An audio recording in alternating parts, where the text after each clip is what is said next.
من الشيطان الرجيم. بسم الله الرحمن الرحيم. فتعالى الله الملك الحق لا إله إلا هو رب العرش الكريم. ومن يدع مع الله إلها آخر لا برهان له به فإنما حسابه عند ربه إنه لا يفلح الكافرون. وقل رب اغفر وارحم وأنت خير الراحمين. صدق اللہ العظیم. علامہ اقبال کی غزل کے دو چار اشعار آپ کی خدمت میں پیش. زندگی انسان کی ایک دم کے سوا کچھ بھی نہیں. زندگی انسان کی ایک دم کے سوا کچھ بھی نہیں.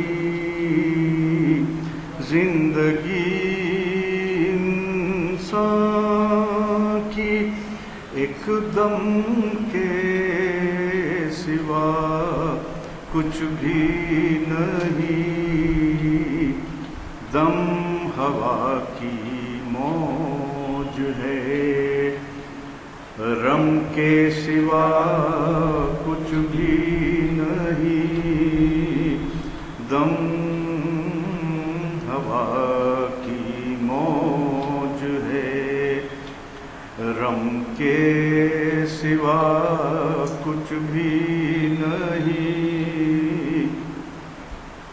گل تبسم کہہ رہا تھا زندگانی کو مگر. گل تبسم کہہ رہا تھا زندگانی کو مگر. شمع بولی گریے غم کے سوا کچھ بھی نہیں. شمع بولی گریے غم کے سوا کچھ بھی نہیں. راز ہستی راز ہے جب تک کوئی محرم نہ ہو. راز ہستی راز ہے جب تک کوئی محرم نہ ہو.